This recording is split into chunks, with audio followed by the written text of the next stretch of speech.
আমরা যদি এখন অ্যাবাউট আস পেজে যাই, তাহলে আমরা সেমভাবে আমরা অ্যাবাউট আস পেজে এডিট উইথ এলিমেন্টর এখানে চাপ দেব, অথবা অন্য ট্যাবে আমরা ওপেন করে নিলাম।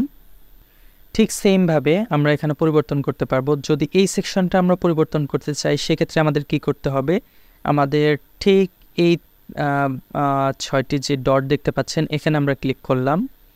এখানে ক্লিক করলে আমরা এই কন্টেইনারটা দেখতে পারবো। এখানে তেমন কিছু করার নেই, জাস্ট স্টাইলে যাব। স্টাইলে গিয়ে আমরা যদি পেছনের ছবিটি পরিবর্তন করতে চাই, তাহলে আমরা এখান থেকে করতে পারবো। আর এখানেও একটি ব্যাকগ্রাউন্ড ওভারলে দেওয়া হয়েছে, এবং এই অ্যাবাউট আস টেক্সটটা যদি আমরা পরিবর্তন করতে চাই, তাহলে আমরা এখান থেকে পরিবর্তন করতে পারবো। জাস্ট এই অ্যারোতে ক্লিক করব এবং এখান থেকে আমরা পরিবর্তন করে দিতে পারবো।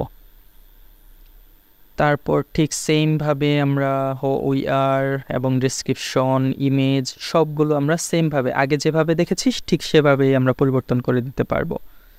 তারপরে হচ্ছে আওয়ার টিম মেম্বারগুলো আমরা দেখতে পাচ্ছি।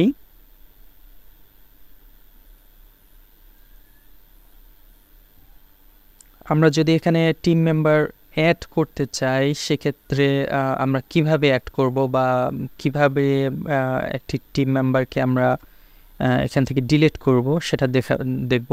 যেমন এই টিম মেম্বার, এটা যদি আমরা ডিলিট করতে চাই, সেক্ষেত্রে আমাদের এখানে ক্লিক করতে হবে, রাইট বাটন ক্লিক করতে হবে।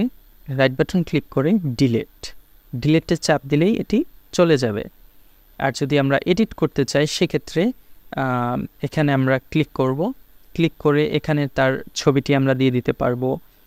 তারপর হচ্ছে তার নামটি এখানে মেম্বার নেম এখানে দিয়ে দিতে পারবো, মেম্বার পজিশন এখানে দিয়ে দিতে পারবো, এবং তার যে লিঙ্কডইন প্রোফাইল সেটা দিব হচ্ছে আমরা সোশ্যাল প্রোফাইলে গিয়ে এখানে আমাদের লিঙ্কডইন আছে।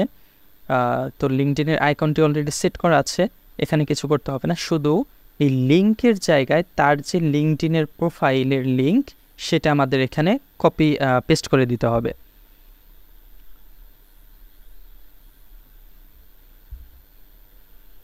তো এটুকুই হচ্ছে আমাদের টিম মেম্বারের কাজ। তো এই সেকশনগুলো হচ্ছে আমি হাইড করে দিয়েছি, কারণ এই সেকশনগুলো আগে ছিল, কিন্তু কোনো কারণবশত আমাদের এখন দরকার পড়ছে না, এর জন্য আমরা হাইড রেখেছি। আমরা পরবর্তীতে চাইলে কোনো সময় এই সেকশনগুলো নিয়ে কাজ করতে পারবো বা ভিজিবল করতে পারবো।